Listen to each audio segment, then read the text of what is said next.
आनंद सद्गुरु अवधूत वेंकट महाराज की जय।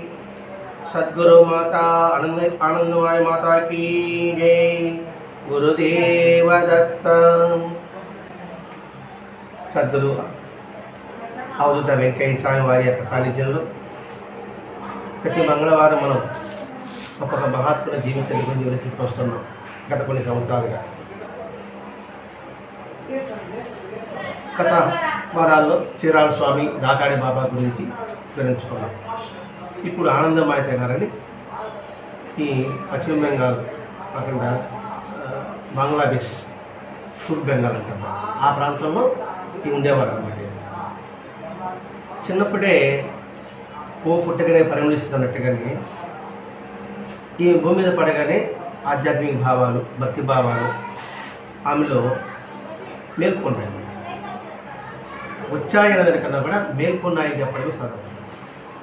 ఎందుకంటే నిద్రాణంగా మన సంస్కారం లోపల ఉంటుంది. అది ఉత్తమమైనది కావచ్చు, దుష్టమైనది కూడా కావచ్చు. ఆ సంస్కారమే మన తర్వాత జన్మల్లో అది క్రమేణా వస్తుందని పెద్దలు చెప్తారు. ఉత్తమ సంస్కారం ఎప్పుడు ఎక్కడైతే ప్రారంభమవుతుందంటే మనం ఎక్కడైతే ఆగిపోతామో అక్కడైతే ప్రారంభమవుతుంది. అలాగే తర్వాత మీకు వివాహం కావడం, వివాహం అయిన తర్వాత ఇంకా భర్త ఉద్యోగం రీత్యా వేరే ఊరికి బదిలయ్యారు. ఆ ఊళ్ళోనే ఈమెకి కొత్త అధ్యాయం ప్రారంభమైందంట. అంటే కొత్త నూతన జీవిత విధానం ప్రారంభమైంది. ఏమిటి అంటే ఈమె ఒకరోజు ఒక పొలంలో స్నానం చేస్తున్నప్పుడు ఈమె కనిపించిందంటే నేను ఒక సాధకురాలుగా జీవిస్తే ఎలా ఉంటుంది అని అనిపించిందట. స్నానం చేస్తున్నప్పుడు నేను ఒక సాధకురాలు జీవిస్తే ఎలా ఉంటుంది అంటే, స్నానం అంటే ఏంటి? మలినం పోవడం. ఆ మలినం పోవడం అనేది తిరిగి మలినం చేరకుండా ఉండడమే సాధన. సాధన అంటే ఏమిటి? అభ్యాసం. మలినం పట్టకుండా నిరంతరము ప్రయత్నిస్తూ ఉండడం. మలినం పడుతుంది, మళ్ళా శుభ్రం చేసుకోవడం, మళ్ళా మలినం పడుతుంది, మళ్ళా శుభ్రం చేసుకోవడం. అది కాదు జీవితం. మలినం పడకుండా జీవిస్తే ఎలా ఉంటుంది అర్థం అనుకుంటుంది. అంటే ఏంటి? లోపల నిర్మలత్వం ఎల్లప్పుడూ ఉంటే ఎలా ఉంటుంది అని ఈమెకు అనిపించిందట. అలా అనిపిస్తేనే వెంటనే అక్కడే ఆమెకి ఆధ్యాత్మిక శక్తి ఉద్భవించినట్టుగా ప్రారంభమైంది. వెంటనే వాళ్ళ భర్త భోలానాథ్ ఒక రాజుగారి పొలంలో ఆయన ఉద్యోగం చేస్తూ ఉన్నాడు. ఒకరోజు సంకీర్తన కార్యక్రమం ఏర్పాటు చేశారు. ఎవరు? ఆ రాజస్థానంలో భజన కీర్తన అనుకోండి, భజన కీర్తనలు, సంకీర్తనలు అది ఏర్పాటు చేసినప్పుడు అందరితో పాటు ఈమె ఉన్నారు. ఈమె పేరు నిర్మలాదేవి. కొంతమంది ఆనందమయ కాదు, నిర్మలాదేవి. ఆ కీర్తన వెంటనే ఈమెకి భారత్ ఆవశ్యం కలిగింది. అంటే తన్మయత్వం జరిగింది. అక్కడ పడేది భజన, అది కీర్తన, ఏదైనా కావచ్చు. ఎందుకు పారవశ్యం కలిగింది అంటే ఆ కీర్తనలో ఉన్న పదం, వాక్యం, అందులో భావం తనలో తాదాత్మ్యం చెందినప్పుడు మాత్రమే ఒళ్ళు మైమర్చడానికి అవకాశం ఉంటుంది. ఇప్పుడు పదం చెప్పాడు, రామ అంటేనే రామ హరే రామ హరే రామ అని అంటాం, హరే కృష్ణ అంటున్నాం, పలుకుతూనే ఉంటున్నాం. కానీ మనలో ఆ రాముడి యొక్క ధర్మము, ఆ రాము యొక్క గుణగుణాలు హృదయములో స్థిరంగా నిలబడగలిగితే తాదాత్మ్యం. అప్పుడు హరే రామ హరే రామ హరే రామ అంటే హరే కృష్ణ అనలేడు, హరే కృష్ణ అనలేడు. ఇంకా ఈ రాములో తన మీద ముందుంటాడు అంతే. అంటే ఒకే పదంలోనే ఆ గుణగుణాన్ని భావించకుంది ఆ కంచి రాబుద్ధి కాదు. ఇప్పుడు ఒక పదార్థం ఉందనుకోండి, ఒక హోటల్కి వెళ్ళాము, లేదా ఫంక్షన్కి వెళ్ళామనుకున్నాం, 4 పదార్థాలు ఉంది, మనకి ఇంటి పదార్థం తింటూ అనుకోండి, ఇంకో పదార్థం తినాలని కూడా అనిపించదు. ఇదే బాగుంది అనిపించినట్టు. కానీ ఈ నిర్మలాదేవి గారికి ఆ కీర్తన గుర్తుంటే ఆ కీర్తనలో ఉన్న భావాన్ని తాను తాదాత్మ్యం చెంది పరవశం చెందింది. పెట్టింది పరమచేపటికి ఏమైంది, ఇంకా ఇక్కడ ఏదో తెలియదు కదా, తూలిపడిపోవచ్చు, మైకింగ్ ఉన్నట్టుగా ఉండొచ్చు, ఇవన్నీ ఆమె నరాల బలహీనత కాబోలు అని గబగబా ఇంటికి తీసుకెళ్ళిపోయారు. కానీ ఈ సాధన చేయాలన్నా ఇవన్నీ చేయాలంటే అనేక గ్రంథాలు చదివి యోగాసనాలు చేస్తే తప్ప తెలియదు. కానీ ఈమెకి ఏ పుస్తకం చదవకుండానే యోగశాస్త్రం ఏం చెప్పబడి ఉందో అవన్నీ కూడా ఆమెలో ప్రకటన కావడం మొదలుపెట్టింది. ఇది చదవకుంటే అప్రయత్నంగా వచ్చింది. చదవకుంటే అప్రయత్నంగా రావడానికి గురువు సంస్కారం. ఇప్పుడు మనం సినిమా చూస్తుంటాం, అన్నమయ్య కావచ్చు, రామదాసు కావచ్చు, వాళ్ళు ఉన్నట్టుండి వాళ్ళ శ్లోకాలు వస్తుంటుంది కదా, అడుగొకటి వస్తుంటుంది కదా. అంటే వాళ్ళు ఏం చదివారు, అలాగే భర్త కన్నప్ప ఏం చదివారు, సాబరి ఏం చదివారు అంటే వాల్మీకి కిరాతుడు అయినప్పటికీ కూడా రామాయణ రాయగలి ఎలా రాయగలిగాడు అంటే పూర్వజన్మ సంస్కారం వల్ల వాళ్ళు తనంతగానే రావడం మొదలుపెట్టింది. అలా సాధన కొనసాగించున్నప్పుడు ఆమె ఒక 4 ఇంట్లో గదిలో కూర్చొని ఏదో దీపం పెట్టుకొని అలాగే భగవంతుని నామాలు పఠిస్తూ ఉండేది. పఠిస్తుంటే మామూలుగా కూర్చుంటాం అనుకోండి, ఇట్లా కూర్చుంటాం. ఆమె తెలియకుండానే పద్మాసనము, ముద్రలు ఆటోమేటిక్గా అలా కలిగేవాడు. ఇప్పుడు పద్మాసనం వేసుకోవాలంటే ప్రయత్నం కావాలి, ముద్రలు ప్రయత్నం కావాలి.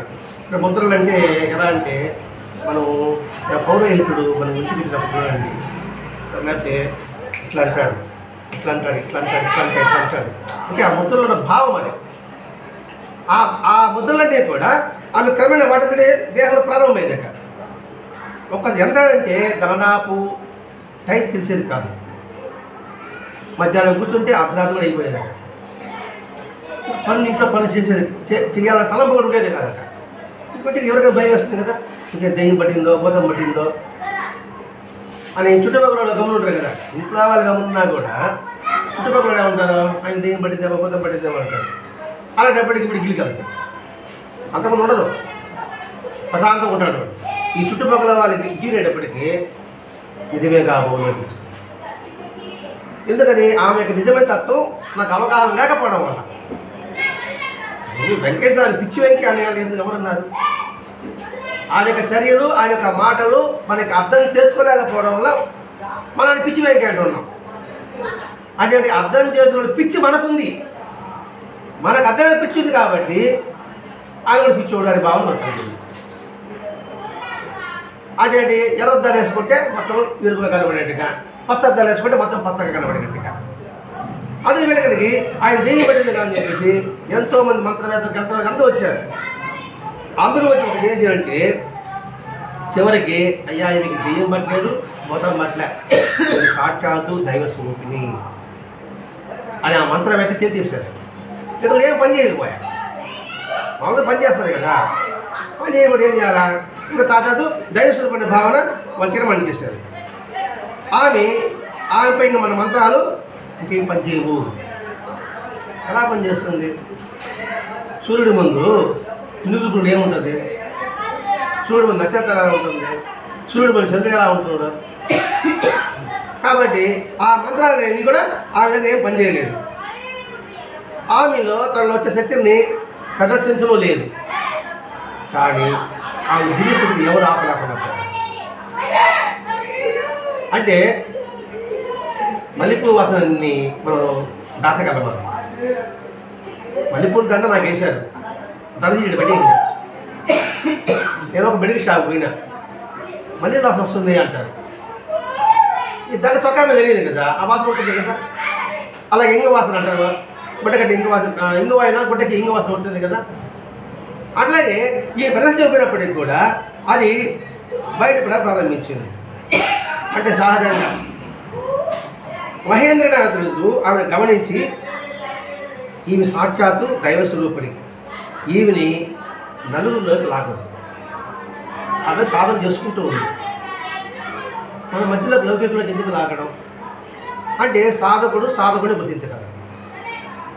ఇప్పుడు ఆ తత్వం అలా ఉందంటే సాధన చేసేవాడు తెలుస్తుంది ఆమె ఉండే స్థితి ఏంటంటే ఏమిటనే సంగతి. అందుకనైనా ఈ లౌకికులు లాగొద్దన్నారు. ఆమె ఆంతర్యం ఎలా ఉందంటే ఉదయస్వరులాగా వికసిస్తూ ఉంది. ఇప్పుడు మనసు ఎప్పుడు ప్రశాంతంగా నైర్మలంగా ఉంటుంది, నిర్మలంగా ఉంటుందో ముఖంలో కూడా తేడా వస్తుంది. అద్భుతమైన కళ కనబడుతుంది. అంటే బాహ్యమైన అందం కాదు, చూడాలనిపిస్తూనే ఉంటుంది. దాన్ని వెంకటేశ్వర ఏం అందం ఉంది, ఏం ఫేస్ పౌడర్ వాడుతున్నాడు ఆయన, ఏం క్రీమ్ వాడుతున్నాడు, మరి ఎందుకు చూస్తారేమో చూడాలనిపిస్తుంది వాళ్ళకి. వాళ్ళ దివ్యశక్తి అలా ప్రకటన అవుతుంది అనమాట. అలా ఆవిడ ప్రకటన ప్రారంభించింది. నిర్మలాదేవి ఒక స్నేహితులు ఉష అంటే ఈమె యొక్క దివ్యశక్తి తెలుసుకుని ఈమె శరీరంలో ఉండాలని ఆమె దగ్గర రావడం ప్రారంభించింది. 3 మాసాల పాటు ఆమె దగ్గర ఉండి ఆమెలో ఉన్న లక్షణాలు అంటే ఆమెలో గుణగణాలని ద్వారా తనలో మనగాన్ని శుద్ధి చేసుకున్నాను. అంటే మహాత్ముల సన్నిధి అంటే ఎందుకంటే మహాత్ముల సన్నిధిలో ఉంటే మనకి ఏం ఉపయోగం అంటే వారి యొక్క గుణగణాలు మనకి వంటపడడానికి అవకాశం ఉంటుంది. అంటే దానినే ఉపాసన అంటారు. ఉపాసన అంటే దగ్గరగా కూర్చోవడం. ఇప్పుడు ఒక మంచి వ్యక్తి దగ్గరగా కూర్చొని ఉంటే, వారితోనే మాట్లాడుతూ ఉంటే, వారితో నడుస్తూ ఉంటే మనకు వారిలాగా ఉండాలని అనిపిస్తుందా? అది నిజమైన ఉపాసన. అలాగే మన ఇష్టదైవం కావచ్చు, మన కులదైవం కావచ్చు, మనకు ఆరాధ్య గురువు కావచ్చు. నువ్వు ఎవరి దగ్గర అయితే ఉపాసన అంటే మానసికంగా, శారీరకంగా, మానసికంగా ఉండగలిగితే అటువంటి లక్షణాలు మనలో కూడా ప్రకటమవుతుంది. బాగా చదువుకునే అబ్బాయి మనం స్నేహం చేసాం అనుకోండి, వాడు చదువుతున్న మనకే అనిపిస్తుంది, మనం చదువు అనిపిస్తుంది కదా. అట్లాగే నేను స్నేహితులు వచ్చేటప్పటికి ఆమె కూడా అలా అనిపించి మనం శుద్ధం చేసుకున్నాను. కొంతకాలం అయిన తర్వాత ఈ నిర్మలాదేవి ముందు ఒక సాధన చేయాలనుకున్నది కదా, తనకైతేనే ఉపదేశ దీక్ష తీసుకోవాలని అనిపించిందట. తనకైతేనే అంటే ఇంకో గురువు దగ్గర దీక్ష కాకుండా ఒక రాఖీ పొరుగు రాదు ఇంట్లో అందరూ భోజనం అయిన తర్వాత పూజ చేసుకుంటే ఆ సమయంలో ఈ ఒకపూటే భోజనం చేస్తూ ధ్యానంలో కూర్చున్నప్పుడు అప్రయత్నంగా తన వేరుతో ఒక యంత్రం తీసుకుని తన హృదయంలో వచ్చిన భావాన్ని ఒక వేద మంత్రం రాశారు. భోజనాలు అయిపోయినాయి, కూర్చొని ధ్యానం చేసుకుంటున్నారు. ఒక యంత్రం అంటారు కదా, తీసుకొని అప్రయత్నంగా వచ్చిన మంత్రం ఉంటుంది కదా, ఓం క్రీం భూమి ఏదో అంటారు కదండి, ఓం క్రీం హ్రీం అనేసి ఏదో మనం అది ఆమె తీసుకుని ఆ విధంగా తానే గురువై దీక్ష తీసుకుని శిష్యుడిగా తీసుకున్నారు. ఎట్లంటే దీక్ష అంటే గురువు ఇవ్వాలి, శిష్యుడు తీసుకోవాలి. తానే గురువై మంత్రం రాసుకున్నారు. ఆ మంత్రం తానే ఉత్తరించింది. తానే గురువు, తానే శిష్యుడు. నేనే శివుడు, మీరు శివుడు. శివుడు ఎక్కడ లేదు, ఏదో పాట పాడుతుంటారు కదండి, తనిఖీలు కాదు, శివుడే శివుడే అంటే నేనే గురువు, నేనే శిష్యుడు అంటే అన్ని నాలోనే ఉంది. అన్ని నాలోనే ఉంది తెలుసుకోవడమే ఆత్మజ్ఞానం. అంతా నాలోనే ఉంది, నేను అందరిలో ఉన్నాను. భగవంతుడు అంతటా ఉన్నాడు, కానీ భగవంతుడు అంతటా ఉన్నాడని నేను గుర్తులేకపోతున్నాను. అది అజ్ఞానం. భగవంతుడు అంతటా ఉన్నాడు అంటే నాలో కూడా ఉన్నాడు. అంతటా ఉన్నాడు, నాలోనే ఉన్నాడంటే నా యొక్క జీవిత విధానం ఎలా ఉండాలి? నాలో భగవంతుడు నాటి భావన కలిగింది అనుకోండి, ఎలా ఉంటుంది? ఈ దేహాన్ని ఎలా పరిశుభ్రం చేసుకుంటాం? ఇప్పుడు ఒక వెంకటేశ్వరుని స్నానం చేసినప్పుడు ఎటువంటి భావంతో స్నానం చేపిస్తాం? అటువంటి భావంతో దీనిలో స్నానం చేపిస్తాం. ఇది నా శరీరంలో భావం రాదు, ఇది భగవంతుడికి శరీరంలో భావన వస్తుంది. అర్థం చేసుకోండి. అనేది నిరంతరం ఆ ఎరుకలో ఉన్నాం అనుకోండి, అదే నిరంతరం సాధన, నిరంతరం ఉపాసన.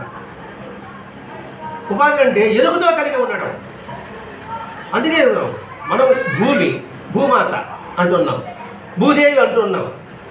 మరి భూదేవి పైన మనం కూర్చున్నామని ఎరుక మనకు కనీసం ఒక్క క్షణంలో ఉందా? నిద్రలేదు. మనం భూదేవి పైన కూర్చొని ఉన్నామని ఒక క్షణం ఉందా? భూమిలో నుంచి ఆహారాన్ని తీసుకుంటానని ఆ భావం ఒక క్షణం ఉందా? నేను ధరించే బంగారు అది భూదేవి ఇచ్చిందనే భావన నాకు ఉందా? నేను వెళ్ళే మోటార్ సైకిల్ స్కూటర్ భూమిలో నుంచి ఇనుము ద్వారా నాకు గుర్తుందా? ఆ స్కూటర్లో పెట్రోల్ అది భూమిలో నుంచి వచ్చిన భావన నాకు గుర్తుందా? అంటే యాంత్రికంగా పనిచేసుకుంటాను. అంటే ఎందుకు ఇది ఎదుగుతున్నాడు? అందుకే అంతటా నేనే ఉన్నాను, అన్ని జీవుల వెంకయ్య రాసుకో, ఈ పదాలంతా మనం చదివిస్తున్నాం. అంటే ప్రతి ఒక్క విషయంలో కూడా ఇది భగవద్గీత ప్రసాదము అని ఎరుకలో ఉండడమే ఉపాసన. దగ్గర ఉండడం అంటే ఏదో బాహ్యంగా దగ్గర ఉండడం కాదు. మనం పీల్చే గాలి మొదలుకొని తినే ఆహారం వరకు ప్రతి ఒక్కరిలో కూడా భగవంతుని దర్శించవచ్చు. ఆ విధానాన్ని అందజేయడమే మహాత్ముల దాకా రావడం. కృష్ణుడు విశ్వరూప సందర్శనం ఇచ్చాడు, ఒకరికే ఇచ్చాడు అర్జునుడికి. ఏదో కొద్దో గొప్ప అంతవరకన్నా తెలుసుకున్నాడు కృష్ణుడు మహాత్ముడని. యశోదాదేవి నోట్లో చూపించాడు, మరుక్షణమే దాని మీద కట్టించోండి కృష్ణుడు. అంటే ఎంత ఏమరపాటు ఉంటుంది అంటే మాట. వాళ్ళకి ఏమరపడతారు, మనమంతే జాగ్రత్తగా ఉండాలి అని చెప్పడమే ఇక్కడ ఉద్దేశం లేదు. అంటే నిరంతరము అనుక్షణము ఎరుకలో కలిగి ఉండు. అదే మన దుష్ట సంస్కారాల నుంచి మంచి సంస్కారాన్ని తీసుకెళ్తుంది. అది సాధన అంటే ఇది సాధన. ఇలా తనకై తనే గురువై మంత్రం రాసింది, తనే శిశుడై దీక్ష తీసుకుంది.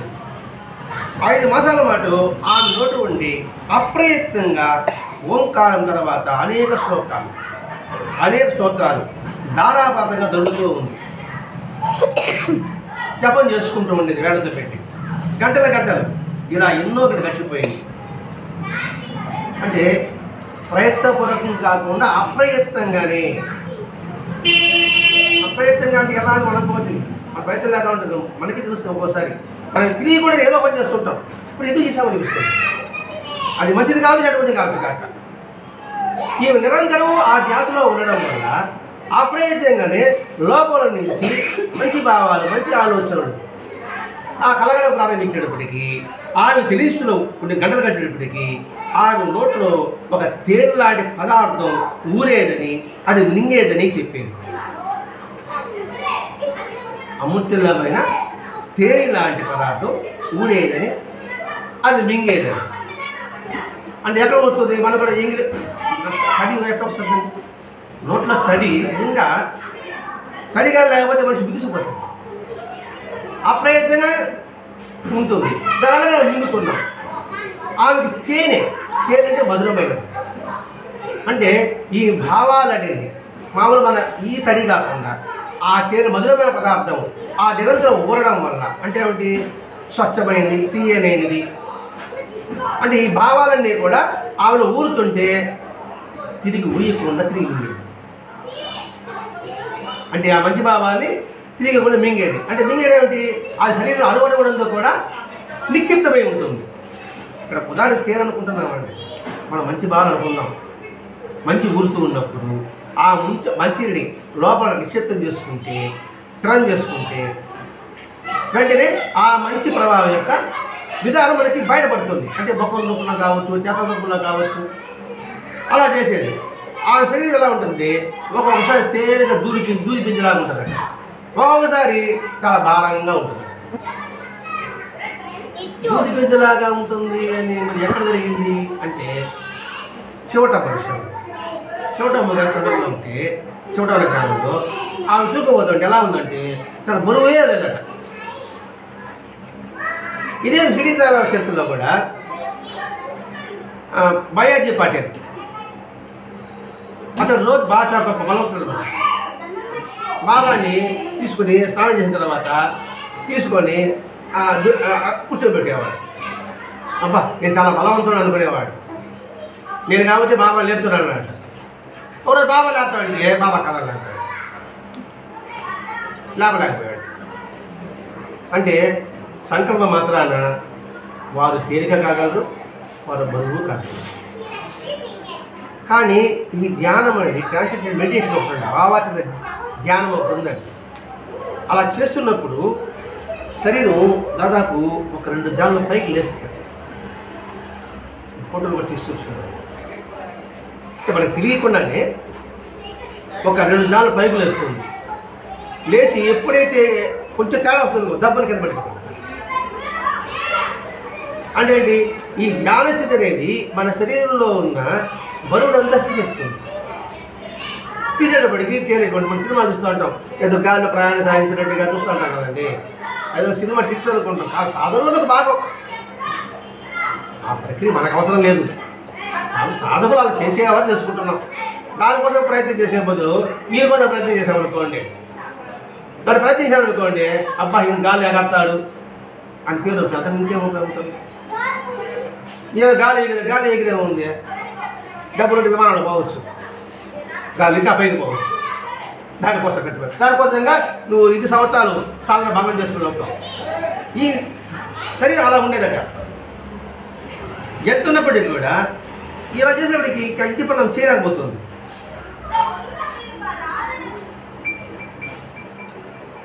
ఎప్పుడైతే ఇంటి పని చేయకుండా ఎప్పుడు ధ్యానం అంటే భర్తతో చెప్పారు, ఎప్పుడే ఆమె అలా ధ్యానిస్తున్నారు అని భర్తలు చెప్పేవారు.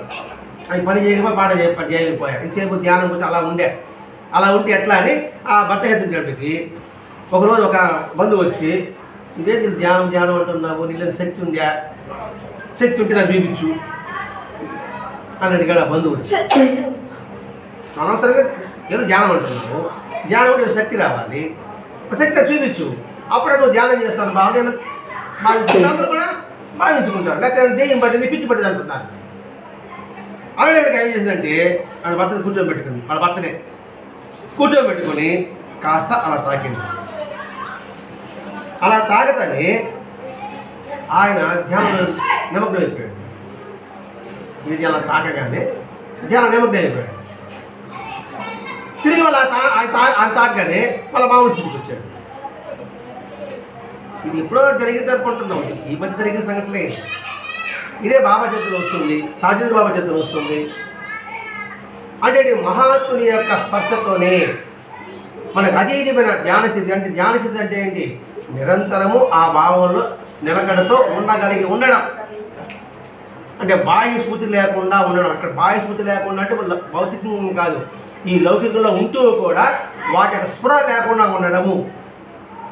ఇప్పుడు ధ్యానస్థితి అంటే ఏదో ధ్యానంలో అలాగే ఉండిపోయి ఒళ్ళు మంచి పడిపోవడము అని అనుకుంటున్నాం మనం. అది బాహ్యంగా ఉండొచ్చేమో. మెలకువలో కూడా ఆ విధంగా ఉండడం.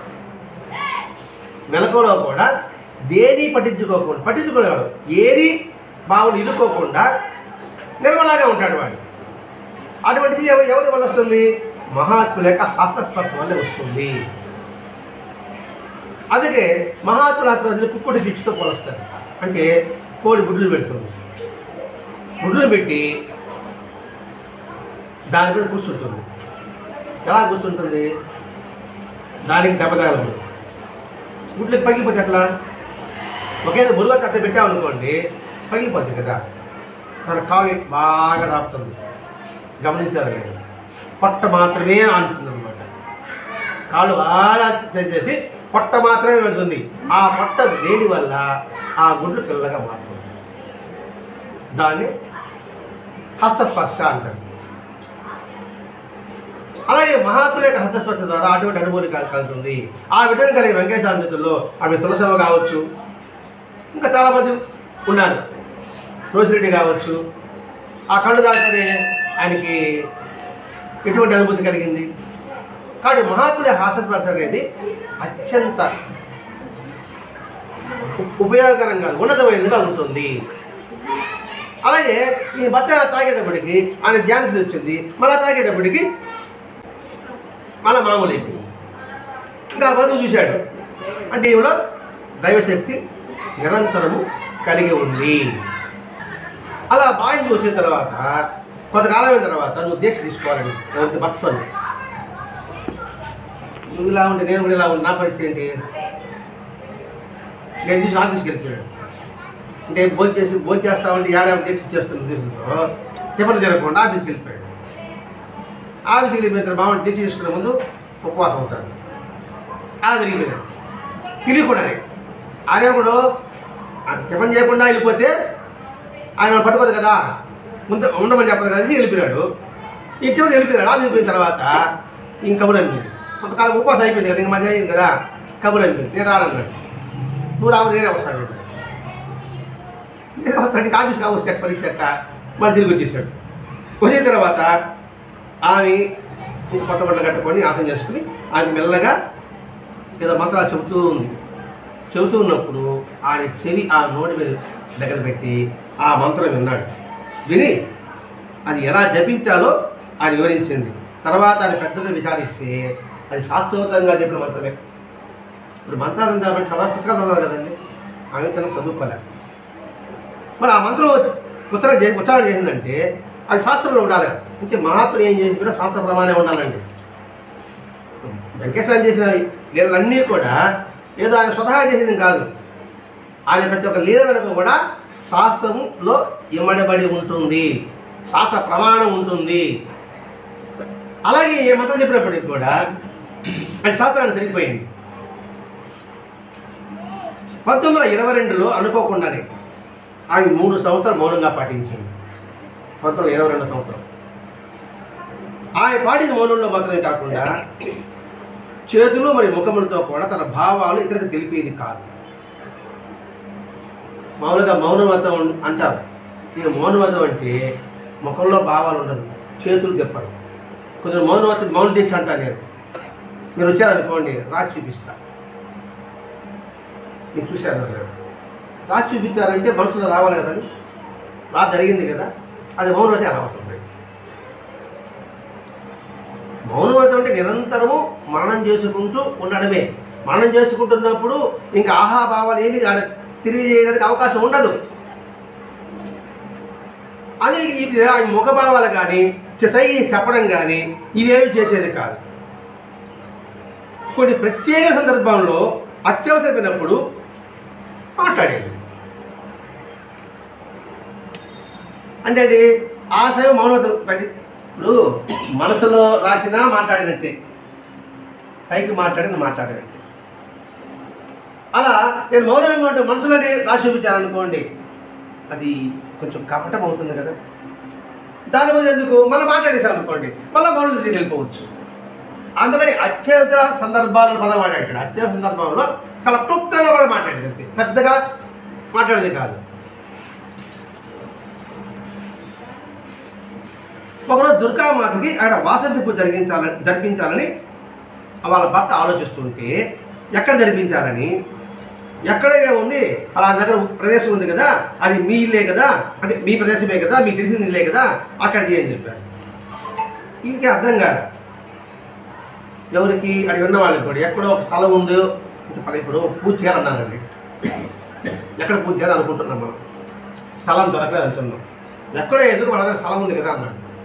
అక్కడ స్థలం ఉన్న సంగతి మనకి తెలియదు, మరి ఏం చెప్తుంది. అలా చెప్పేటప్పటికి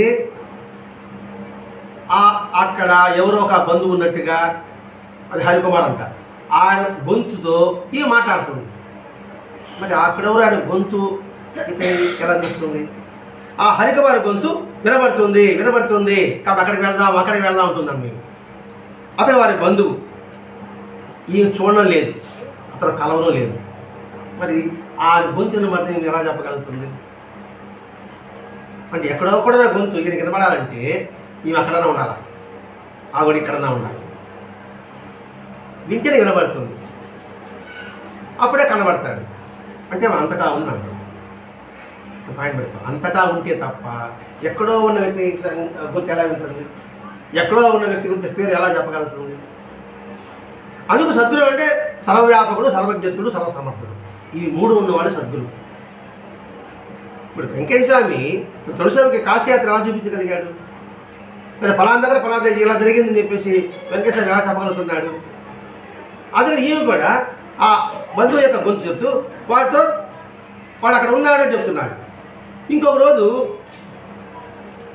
అరేబియా అంటే ఏమిటి అడిగింది, అదొక దేశం అని చెప్పాడు. అంటే అనాయకు వచ్చేసిన ఈ పదాలు ఏంటి? అరేబియా అది ఒక దేశం. అరేబియా ఇద్దరు ఫకీర్లు గురు శిష్యులు నాకైతే స్పష్టంగా కనిపిస్తున్నారని చెప్తున్నారు. అరేబియాలో ఇద్దరు ఫకీర్లు, వాళ్ళ గురు శిష్యులు ఇద్దరు వాళ్ళకి కనిపిస్తున్నారు అని చెప్తుంది. అరేబియా దేశం ఎక్కడ ఉంది, మన ఇండియా ఎక్కడ ఉంది? నాకు కానీ బొమ్మలు గీసే విద్య తెలుసుంటే నేను ఫోటో ఎక్కిస్తానని చెప్తున్నాడు. అంటే అంత స్పష్టంగా ఆమె కనిపిస్తున్నారట. తర్వాత కొంతకాలం అయిన తర్వాత ఈయన పనిచేసే సంస్థానం కాస్త దివాళా తీయడం, ఈయనకు ఉద్యోగం పోవడం, ఆ ఉద్యోగం అయిన తర్వాత ఇంకా మనం ఊరెళ్ళిపోతాము అని ఆయన చెప్పడం. ఆయన చెప్తారే ఇప్పుడు ఊరెళ్ళొద్దు, 3 రోజులు చూస్తాం, తర్వాత పోదామండి. 3 రోజులు చూసినప్పటికీ వెంటనే ఆయన సంస్థానంలో ఉద్యోగం వచ్చింది. ఆ ఉద్యోగం తర్వాత ఒక సంస్థానం, ఆ సంస్థానంలో మీకు విడిది ఉంటుంది కదా, ఆ విడిదంటే ఎట్లా ఉంటుందంటే సంస్థ బంగ్లాలు కదా ఉంటాయండి, చక్కటి పొలదోట, చక్కటి భవంతులు, ఇప్పుడు స్విమ్మింగ్ పూల్స్, ఇవన్నీ అక్కడ ఉండింది. అంటే అండి ఆ ఉద్యోగంలో బాధపడుతున్నాడు భర్త, వెళ్ళిపోదామన్నాడు ఇంకో ఊరికి. ఏమవుతుంది, ముందు ఎక్కడికి బాగుపడలేదు, 3 రోజుల తర్వాత మనకు ఉద్యోగం వస్తున్నాడు. 3 రోజుల తర్వాత ఇంకొక సంస్థలో ఉద్యోగం రావడం, ఆ సంస్థలలో వీరికి ఏదో నివాసం ఇవ్వడం, ఆ నివాస ప్రాంతం అంతా కూడా ఆహ్లాదకరంగా ఉండడం. ఆహ్లాదకరంలో ఈ మనసు ఇంకెలా ఉంటుంది, గర్వలతో కలిగి ఉంటుంది, ఆనందం కలిగి ఉంటుంది. అలా ఒక పెద్ద హాలు, అంటే వాళ్ళకి ఉండడానికి ఇచ్చినట్టు క్వార్టర్స్ ఇచ్చినట్టుగా, కూడా క్వార్టర్స్ ట్రిపుల్ బెడ్రూమ్ ఇచ్చినట్టు అలా వాతావరణం ఉందంట. ఎప్పుడు ఇవి ఇంకా మనలోనే ఉంటూనే ఉంది. ఎక్కువ భాగం ఆమె భావ సమాధిలో ఉంటున్నది. భావ సమాధి, మామూలు భావ సమాధి. సమ అంటేనే సమతుల్యం పాటించడం, ది అంటే నిరంతరము ధైర్యంతో కావచ్చు, బుద్ధితో కావచ్చు ఉండటం. ఇక్కడ భావ సమాధి అంటే లోపల మనసులో కూడా నిరంతరము ఎరుగుతో ఆమె కలిగి ఉండడము. ఎక్కువగా భావ సమాధిలో ఉండేది పదం వాడారండి ఇక్కడ. భావ సమాధి అంటే నిరంతరం భావాల్లో కూడా సత్యాన్ని దర్శింపు చేసుకుంటూ ఉండడం, సత్యము ఎప్పుడూ బోధించకుండా ఉండడం, నిత్యం ఆ సత్యాన్ని దర్శిస్తూ ఉండడం. అదే మాటలో కావచ్చు, పాటలో కావచ్చు, ఆటలో కూడా కావచ్చు. అక్కడ ఇంకా వంట వార్పు చేసుకుంటుంటారు కదా, ఆ వంట వారికి మేము చేస్తున్నప్పుడు తరచుగా అప్పుడు కూడా మీకు ఒక భావ సమ్మతి కలిగి, అంటే తెలియని తరం వచ్చేసారు, తెలియని ఆధ్యాత్మికత ఉండేదట. వంట తిప్పుతూ ఉంటుందట, అలాగే చేయాలి నిలబడిపోతుంది, వడ్డిస్తూ ఉంటుందట, అలాగే చేయి నిలబడిపోతా ఉన్నారు. ఎందుకని అలా జరుగుతుంది అంటే, వడ్డిస్తారు అనుకోండి, వడ్డించేవాడు భగస్వరూపుడు కృష్ణుడు అనే భావంతో అలా ఉందనుకోండి, అలాగే చూస్తూనే ఉంటారు అని అనిపిస్తుంది కదండి. అర్థం ఒక అద్భుతమైన దృశ్యం కనబడింది, చూస్తున్నా అనుకోండి, అలాగే చూస్తూనే అనిపిస్తుంది కదా, ఎలా చేయబడి అలాగే ఉండిపోతాం మనకి, తల కూడా తెప్పవు. అలాగే ఈమెకి ఆ వంట చేసేటప్పుడు కావచ్చు, వడ్డించేటప్పుడు కావచ్చు, భావ సమాధిలో అలాగే నిలబడిపోయేదట. అంటే ఏమిటి, ఆడ వడ్డించబడే వ్యక్తి ఎవరు అంటే, వడ్డించుకునే వ్యక్తి ఎవరు అంటే భగవత్స్వరూపుడైన భావన నిలబడిపోవడం వల్లనే ఆమె చేయి కూడా అలాగే ఉండిపోయేదట. పాత్ర తోముతుంటే అలాగే తోముతూనే ఉండేదట. వంట చేస్తుంటే కూడా ఒక్కొక్కసారి ఆమెకు తెలియకుండా శరీరం కూడా కాలిపోయేదట. అంటే ఏంటంటే మంట అనే భావం తెలియదు, పైకి మనకు కాలుతుంది అనిపిస్తుంది. ఆమె ఆ నిప్పులో ఏ భగవంతుని దర్శించారో, అగ్నిదేవుడు దర్శించారేమో అని దగ్గరగా పట్టుకున్నదేమో. ఆ స్థితిలో ఉన్నప్పుడు అది అగ్ని అనే భావం తెలియదు. ఇప్పుడు చిన్నపిల్లలకి అది కాలుతుందని తెలుస్తుందా అంటే, చిన్నపిల్లల మనసు ఎలా ఉంటుందో భావాతీత ధ్యానంలో ఉన్న వాళ్ళ స్థితి కూడా ఆ చిన్నపిల్లల మనసు ఉంటుంది. ఎందుకు చిన్నపిల్లలు పోస్తున్నామంటే, చిన్నపిల్లలు అంటే సంవత్సరం పెట్టి సంవత్సరం లోపల పెట్టి చూసుకుంటున్నాం, ఒక 5 3 నెలలు పెట్టాక చూసుకుంటాం. ఇప్పుడు సంవత్సరం పెట్టి కూడా మంచి తెలివి ఉంది ఇప్పుడే పరిస్థితుల్లో. అప్పట్లో 10 ఏళ్ళైనా కూడా తెలివి తక్కువనే ఉండేవాడు. 5 ఏళ్ళప్పుడు పెట్టేముందంటే అందరినీ మంచివాళ్ళు కనపడతాడు, ఇప్పుడు చెడ్డవాళ్ళని కనిపిస్తున్నాడు. దమ్ము వచ్చి దండలాగినా కూడా నవ్వుతూ ఉంటాడు, తెలియదు కదా. అటువంటి స్థితిలో ఉంటారు మహాత్ములంతా కూడా. అదే రామకృష్ణ అంటాడు, మనం అందరం ఆ స్థితిలోకి వెళ్ళిపోవాలట. అంటే మనందరూ చిన్నపిల్లలు అయిపోవాలట, ఆ వయసుకి వెళ్ళిపోవాలట. ఆ వెలిసి వెళ్ళినప్పుడు అంతా అందరినీ ఒకే భావం చూడగలుగుతాము అని రామకృష్ణ చెప్పడం. అలాగే వంట చేసినప్పటికీ కూడా అది నిప్పు అనే భావం లేకుండా ఈ శరీరం కాలిపోయిందట. అవి ఒక మాట అయినా మౌనంగా ఉండేటప్పటికీ ఎవరికి చూడపోయినప్పటికీ కూడా ఆ నచ్చిన వారందరూ మంత్రముగ్ధులై అమ్మ అమ్మ అంటూ పిలవడం ప్రారంభించారు. అంటే ఆమె సన్నిధికి రావాలి కానీ అవే మాట్లాడదు, ఎవరికైతే చూడదు. కానీ వాళ్ళ దగ్గర వచ్చినప్పటికీ ఏంటి మనసు చూడేప్పటికీ అమ్మ అమ్మని పిలవడం మొదలుపెట్టారు. ఆ నూతిని వెళ్ళలేకపోతున్నారు. సాటి వారికి పక్కన గమనుంటారా వీళ్ళు విమర్శలు చేస్తున్నప్పటికీ కూడా ఏదో సోమవారం ఏదో అంటుంటారు కదా, ఆమె లెక్క పెట్టేది కాదు. ఆమె ఏ రోజున వచ్చిన కూరలు ఆమె వచ్చిన అందరికి కూర పెట్టేది. అంటే అతిథేభవ, ఆమె చేసిన వంట అతి రుచికరంగా ఉంటుందట. అందులో పెద్ద ఎంతమంది వచ్చినప్పటికీ కూడా ఈరోజు వచ్చిన ఇప్పుడు అన్నదానం చేస్తున్నాం అనుకోండి, అన్నదానం చేస్తున్నాం అనుకోండి, కూరగాయలు ఇచ్చేవారు ఉంటారు, బియ్యం ఇచ్చేవారు ఉంటారు, అన్ని ఇచ్చేవారు ఉంటారు కదా. ఆ ఇచ్చినప్పుడు ఏ రోజు పండ్లు ఏ రోజు కూరగాయలు ఆ రోజు పట్టి పెట్టాల్సిందే. ఈరోజు 2 బస్తాలు బియ్యం వచ్చింది, 10 కిలోల వంకాయ కూర అని వచ్చింది అని ఉండేవాల్సిందే. అంతేగాని దాన్ని పక్కన పెట్టుకొని నేను చేద్దాము అనే భావంతో ఉండేది కాదు. అంటే ఈరోజు 1 బస్తాలు బియ్యం వచ్చింది, దానికి సరిపడే వాళ్ళు వచ్చేవాడు. 10 బస్తాలు వచ్చింది, దానికి సరిపడేవాడు వచ్చేవాడు. అంటే మిగలదు తగలదు. ఆమె చేసే విధానం అలా ఉండేది. ఒకరోజు మాట సందర్భంలో నీకు ఏది తిన్నా ఒకటే అన్నావు కదా, నేను చెప్తాను కదా, అంతా పరబ్రహ్మమే, తినేది నేను, తినబడి ఆహారం నేను అంటారు కదా అండి. అజ్ఞాన బ్రహ్మ, అహం బ్రహ్మాస్మి, అయాత్మ బ్రహ్మ, తత్వమసి అని పదాలు వాడుతున్నప్పుడు అంతా ఒకటే అని బాగున్నప్పుడు నువ్వు అంతా ఒకటే అంటావు కదా, ఏది ఈ ఎండు మిరపకాయలు కావడం తినగలవా అన్నాడు. ఎవరు భర్త అన్నాడు. అంటే ఒక పిడికిడి తీసుకొని ఆ ఎండుకాడ తీసుకొని నోటి నిండా పోసుకుంది, మొక్కల్లో కిందితో కూడా మార్చుకున్నాడు. మరి ఈ సంఘటన వెంకటేశ్వర తెరవేదా? అమ్మ ఇంక కూర పెట్టమా అన్నాడు. ఆయన కూర పెట్టేది అన్నాడు. ఎర్రపడైనా పెట్టమా అన్నాడు. ఆ తొక్కు మీద పడబెట్టింది. అతను తినేదే వెంకటేశ్వర. ఆయన అడిగినప్పుడు ఆ మిరపడేది పెట్టింది, తొక్కు మీద పడి ఉన్నా. ఆ మిరపడి వేపడేవాడికి వెంకటేశ్వర తిన్నాడు కదా, అలాగే ఈ మిరపకాయ తింటాడు. ఇది మనకే ఇది కారము తీపి, ఎందుకంటే మనం బాధ్యతలో ఉంటాం కాబట్టి వాళ్ళకి దానికి అతీతమైన స్థితి. అందుకే కొంచెం అవతూతుంది, కాలంలో నీళ్ళు తాగుతారు. అది మురికి నీళ్ళు మనకి భావన, వాళ్ళకి అది మురికి నీళ్ళు భావన పెట్టి ఒకటి గంగాజలం వాళ్ళకి. అలాగే ఆ తినేటప్పటికి కొద్దిసేపటికి ఆయనకి తినేసిన ప్రారంభమైంది. ఎవరికి భర్తకి తిరుమలాడు కదా, తిరుమలాడు కాబట్టి తినేసిన ప్రారంభమైంది. అవుతానే బాధపడతా, నేను చెప్తా, నన్ను ఎప్పుడు పరీక్ష చెప్పాలని చెప్తాను. నన్ను పరీక్ష చేసావంటే నీకు దృష్టి కలుగుతుంది. ఇలా ఎందుకు చేశారు అంటే ఇంకా ల్యాంపులు వేసుకొని ఇంకెప్పుడు ఇలా చేయలేనమ్మా. ఆయన చేయడం ఉద్దేశం కూడా ఏంది, ఆ స్థితి మనకు అర్థం కావడం కోసమే. ఆ చేయడం ప్రాణిస్తుంది కూడా రానే. ఏదైనా ప్రేరణ కలిగించేది భగవంతుడే. భక్తుడికి పరీక్షలు పెడతారంటారు. ఎందుకు పరీక్షలు పెడతారు? వాడు భక్తుడికి తెలియాలి కదా. పరీక్ష పెట్టి వాడి భక్తుడు ఎలా చేస్తుంది మనకి?